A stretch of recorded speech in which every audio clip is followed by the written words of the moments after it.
ಈ ಬಾರಿಯ ಸಾಂಪ್ರದಾಯಿಕ ದಸರಾ ಉದ್ಘಾಟನೆಗೆ ಬಾನು ಮುಷ್ತಾಕ್ ಅವರ ಹೆಸರನ್ನು ಮಾನ್ಯ ಮುಖ್ಯಮಂತ್ರಿಗಳು ತೀರ್ಮಾನ ಮಾಡಿದ ದಿನವೇ ನಾನು ಪತ್ರಿಕಾ ಹೇಳಿಕೆಯನ್ನು ಕೊಟ್ಟು ನನ್ನ ಆತಂಕಗಳನ್ನು ಬಹಳ ಸ್ಪಷ್ಟವಾಗಿ ನಾನು ಹೇಳಿದ್ದೀನಿ. ಬಾನು ಮುಷ್ತಾಕ್ ಅವರ ಸಾಧನೆ ಬಗ್ಗೆ, ಅವರಿಗೆ ಬುಕರ್ ಅವಾರ್ಡ್ ಬಂದಿರೋದ್ರ ಬಗ್ಗೆ ನಮಗೆ ಅಪಾರವಾದಂಥ ಗೌರವ ಇದೆ. ಅವರಿಗೆ ಅವಾರ್ಡ್ ಬಂದಾಗ ನಾವೆಲ್ಲ ಅಭಿನಂದನೆಯನ್ನು ಕೂಡ ಸಲ್ಲಿಸಿದ್ದೀವಿ. ಆದರೆ ಇದು 100% ಧಾರ್ಮಿಕ ಆಚರಣೆ.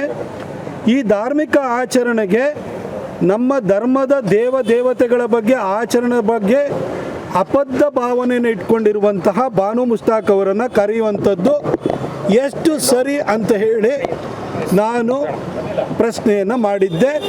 ಸರ್ಕಾರ ಆಲೋಚನೆಯನ್ನು ಮಾಡಬೇಕು, ಪುನರ್ಚಿಂತನೆಯನ್ನು ಮಾಡಬೇಕು ಅನ್ನೋದನ್ನು ಹೇಳಿದ್ದೆ. ನಾನು ಅವರಿಗೆ ಇನ್ನೂ ಒಂದು ಸ್ಪಷ್ಟಪಡಿಸಿದ್ದೆ, ಬಾನು ಮುಷ್ತಾಕ್ ಅವರು ಮುಸಲ್ಮಾನರು ಅನ್ನೋ ಕಾರಣಕ್ಕೆ ನಾನು ವಿರೋಧಿಸ್ತಾ ಇಲ್ಲ. ಆದರೆ ಅವರು 2023ರ ಜನಸಾಹಿತ್ಯ ಸಮ್ಮೇಳನದಲ್ಲಿ ಕನ್ನಡವನ್ನು ಭುವನೇಶ್ವರಿ ತಾಯಿಯಾಗಿ ಮಾಡಿದಿರಿ, ಅವಳಿಗೆ ಅರಿಶಿನ ಕುಂಕುಮದ ಲೇಪನವನ್ನು ಮಾಡಿದಿರಿ, ಹಾಗೂ ಅರಿಶಿನ ಕುಂಕುಮದ ಪ್ರತೀಕವಾಗಿರುವಂತಹ ಕನ್ನಡ ಧ್ವಜವನ್ನು ಮಾಡಿದಿರಿ. ಆ ಮುಖಾಂತರವಾಗಿ ನೀವು ಮುಸಲ್ಮಾನರನ್ನು ದೂರ ಇಟ್ಟಿದ್ದೀರಿ. ನಮ್ಮ ನಂಬಿಕೆಯೇ ಬೇರೆ, ನಮ್ಮ ನಂಬಿಕೆಗೆ ತದ್ವಿರುದ್ಧವಾಗಿ ನೀವು ಕನ್ನಡವನ್ನು ಭುವನೇಶ್ವರಿ ತಾಯಿಯಾಗಿ ಮಾಡಿ ಅರಿಶಿನ ಕುಂಕುಮವನ್ನು ಲೇಪನವನ್ನು ಮಾಡಿ ನಮ್ಮನ್ನು ಹೊರಗಿಟ್ಟಿದ್ದೀರಿ ಅಂತ ಹೇಳಿದರೆ, ಅವರಿಗೆ ಹಿಂದೂ ಆಚರಣೆಗಳ ಬಗ್ಗೆ, ಹಿಂದೂ ದೇವತೆಗಳ ಬಗ್ಗೆ ಇಷ್ಟೊಂದು ಅಬದ್ಧ ಭಾವನೆ ಇರೋದ್ರಿಂದ, ಅಪತ್ಯತೆ ಇರೋದ್ರಿಂದ ಅವರನ್ನು ಕರೆಯೋದ್ರ ಬಗ್ಗೆ ಯೋಚನೆ ಮಾಡಿ ಅನ್ನೋದ್ರ ಬಗ್ಗೆ ನಾನು ಭಾಳ ಸ್ಪೆಸಿಫಿಕ್ಕಾಗಿ ಹೇಳಿದ್ದೀನಿ. ಆದರೆ ಸಿದ್ದರಾಮಯ್ಯನವರು ಒಂದು ದಿನವೂ ಕೂಡ ಅದಕ್ಕೆ ಸಮಜಾಯಿಸಿ ಕೊಡುವಂಥ ಕೆಲಸನೂ ಮಾಡಲಿಲ್ಲ. ಹಾಗೆ ನಿಸಾರ್ ಅಹಮದ್ ಅವ್ರನ್ನ ಹೆಸರನ್ನ ಹೇಳತ್ತಂದ್ರು. ನಿಸಾರ್ ಅಹಮದ್ ಅವ್ರನ್ನ ನಿತ್ಯೋತ್ಸವ ಇರ್ಬೋದು, ಬೆಣ್ಣೆಕದ್ದ ಕೃಷ್ಣ ಅಂತ ಅವ್ರು ಬರೆದಿರುವಂಥದ್ದು ಇರ್ಬೋದು, ಈ ಕರ್ನಾಟಕವನ್ನು ತಾಯಿ ಭುವನೇಶ್ವರಿಯಾಗಿ ಅವರು ನಿತ್ಯೋತ್ಸವ ತಾಯೇ ನಿನಗೆ ನಿತ್ಯೋತ್ಸವ ಅಂತ ಬರೆದಿರುವಂಥ ಕವಿತೆನಿರ್ಬೋದು, ಎಲ್ಲದನ್ನು ಕೂಡ ನಾವು ಸ್ಪಷ್ಟವಾಗಿ ಆಧಾರ ಸಮೇತವಾಗಿ ಹೇಳಿದ್ದೀವಿ.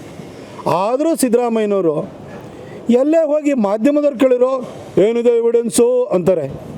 ಅಲ್ಲ ಸರ್, ಜನಸಾಹಿತ್ಯ ಸಮ್ಮೇಳನದಲ್ಲಿ ಅವ್ರು ಮಾಡಿರುವಂತಹ ಭಾಷಣ ಏನಿದೆಯಲ್ಲ, ಆಡಿರುವ ಮಾತುಗಳಿಗಿಂತ ನಿಮಗೆ ಇನ್ನೇನಾರು ಎವಿಡೆನ್ಸ್ ಬೇಕಾ? ಆಯಿತು, ಸಿದ್ದರಾಮಯ್ಯನವ್ರನ್ನ ಬದಿಗಿಡಿ.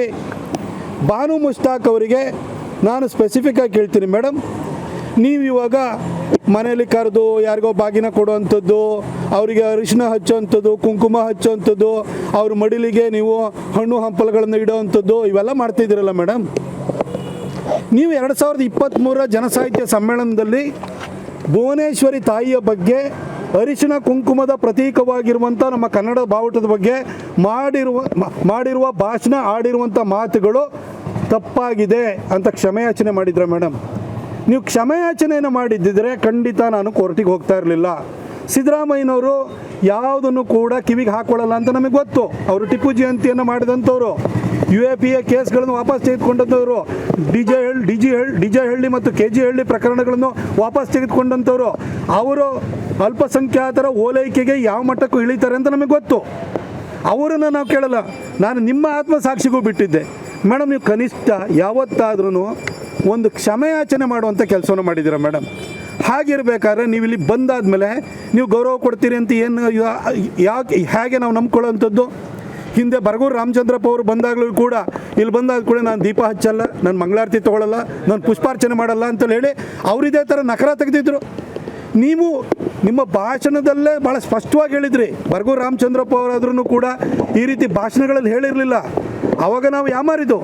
ಆದರೆ ಈ ಸಾರಿ ನೀವು ಇಂಥ ಹೇಳಿಕೆಯನ್ನು ಕೊಟ್ಟಂಥವರೇ ನೀವು ಉದ್ಘಾಟನೆಗೆ ಬರ್ತಾಯಿದ್ದೀರಿ. ನಿಮ್ಮ ಆತ್ಮಸಾಕ್ಷಿ ಹೆಂಗೆ ಒಪ್ಪುತ್ತೆ? ನಿಮ್ಮ ಧರ್ಮದಲ್ಲಿ ವಿಗ್ರಹಾರಾಧನೆಗೆ ಅವಕಾಶ ಇಲ್ವಲ್ಲ, ನೀವು ಇದನ್ನು ಹೆಂಗೆ ಒಪ್ಪಿ ಬರ್ತೀರಿ ಅಂತ ನಿಮ್ಮನ್ನು ಕೇಳಿದೆ. ಮೇಡಮ್, ನೀವು ಒಂದು ಸಣ್ಣ ಸೌಜನ್ಯನ ತೋರಲಿಲ್ವಲ್ಲ ಮೇಡಮ್ ಒಂದು ಕ್ಷಮೆಯಾಚನೆ ಮಾಡೋವಂಥದ್ದಕ್ಕೆ? ತಾಯಿ ಚಾಮುಂಡಿ ಕರೆಸ್ಕೊಳ್ತಾಳೆ ಅಂತ ಹೇಳಿ ಈ ರೀತಿ ನೀವು ಹಾರಿಕೆ ಉತ್ತರಗಳನ್ನು ಕೊಡ್ತಾ ಇದ್ದೀರಾ ಹೊರತು ನೀವು ಆಡಿರುವ ಮಾತಿಗೆ ಕ್ಷಮೆ ಕೇಳಿದ್ದಿದ್ರೆ ಖಂಡಿತ ನಾನು ರಿಟ್ ಪಿಟಿಷನ್ನು in the form of PIL ನಾನು ಹಾಕ್ತಾ ಇರಲಿಲ್ಲ. ನೀವು ಇಲ್ಲಿ ಬಂದು ಮತ್ತೆ ನಮ್ಮ ಧಾರ್ಮಿಕ ಭಾವನೆಗಳಿಗೆ ನೀವು ಧಕ್ಕೆನ ತರ್ತೀರಿ, ನಮ್ಮ ಹಿಂದೂ ಆಚರಣೆಗಳಿಗೆ ನೀವು ಏನಾದರೂ ಧಿಕ್ಕಾರವನ್ನು ತೋರಿದರೆ ಪರಿಸ್ಥಿತಿ ಏನಾಗ್ಬೋದು. ಅದ್ರ ಜೊತೆಗೆ ನಮ್ಮ ಕನ್ನಡ ನೆಲದ ದೇವಿಯಾಗಿರುವಂಥ ಭುವನೇಶ್ವರಿಯ ಬಗ್ಗೆ ನೀವು ಆಡಿರುವಂಥ ಮಾತುಗಳು, ಕನ್ನಡ ಬಾವುಟದ ಬಗ್ಗೆ ನೀವು ತೋರಿರುವಂಥ ಅಸಡ್ಡೆ ಬಗ್ಗೆ ನೀವು ಒಂದು ಸಣ್ಣ ಕ್ಷಮೆಯಾಚನೆಯೂ ಮಾಡಿಲ್ಲ. ಅದಕ್ಕೋಸ್ಕರವಾಗಿ ಕೋರ್ಟಿಗೆ ನಾನು ಹೋಗಿ ಸ್ಪೆಸಿಫಿಕ್ ಆಗಿ ಆರ್ಟಿಕಲ್ 26 ಆಫ್ ಇಂಡಿಯನ್ ಕಾನ್ಸ್ಟಿಟ್ಯೂಷನ್ನ ನಾನು ಉಲ್ಲೇಖವನ್ನು ಮಾಡಿಯೇ ನಾನು ಹೋಗಿರುವಂಥದ್ದು. ನೋಡಿ, ಅದರೊಳಗಡೆ ಭಾಳ ಸ್ಪೆಸಿಫಿಕ್ ಆಗಿ ಹೇಳ್ತಾರೆ. ಆರ್ಟಿಕಲ್ 26 ಏನು ರಿಲಿಜಿಯಸ್ ಫ್ರೀಡಮ್ ಏನಿದೆ ಅದರೊಳಗಡೆ ಒಂದು ಹೇಳ್ತಾರೆ, ಒಂದು freedom to manage religious affairs ಅಂತ ಹೇಳ್ತಾರೆ. ಅದರಲ್ಲಿ they have the right to manage their own affairs in the matters of religion which includes rituals, ceremonies and customs ಅಂತ ಹೇಳ್ತಾರೆ. ಇಲ್ಲಿರುವಂತಹ ಪೂಜೆ ಪುನಸ್ಕಾರಗಳಿರ್ಬೋದು, ವಿಧಿವಿಧಾನಗಳಿರ್ಬೋದು, ಆಚರಣೆಗಳಿರ್ಬೋದು, ಅದನ್ನು ತಮಗೆ ಇಷ್ಟ ಬಂದ ರೀತಿಯಲ್ಲಿ ಅದನ್ನು ನಡೆಸೋದಕ್ಕೆ ಅವಕಾಶ ಇದೆ ಅಂತ ಹೇಳಿ, ನೀವು ನಮ್ಮ ಭುವನೇಶ್ವರಿನ ಒಪ್ಪದಿದ್ದಂಥವ್ರು, ನಮ್ಮ ಅರಿಶಿಣ ಕುಂಕುಮದ ಬಗ್ಗೆ ಅಪತ್ಯ ಭಾವನೆಯನ್ನು ಇಟ್ಕೊಂಡಿರುವಂಥವ್ರು, ಇಲ್ಲಿ ವಿಗ್ರಹ ರೂಪದಲ್ಲಿರುವಂಥ ತಾಯಿ ಚಾಮುಂಡೇಶ್ವರಿ, ಅವಳು ಕುಂಕುಮಧಾರಿಯಾಗಿ ಇರ್ತಾಳೆ, ಅವಳಿಗೆ ಮಂಗಳಾರತಿಯನ್ನು ನಾವು ಬೆಳಗ್ತೀವಿ, ಅವಳಿಗೆ ಶ್ಲೋಕವನ್ನು ಹೇಳ್ತೀವಿ, ಸುಸೂತ್ರವಾಗಿ ನಡೆಸ್ಕೊಡು ತಾಯಿ ಅಂತ ಹೇಳಿ ನಾವು ಕೇಳ್ಕೊಳ್ತೀವಿ. ಈ ಆಚರಣೆಗಳು ವಿಧಿವಿಧಾನಗಳಿಗೆ ಪೂರಕವಾಗಿ ನಡೆಯುವಂಥದ್ದಿದ್ದು.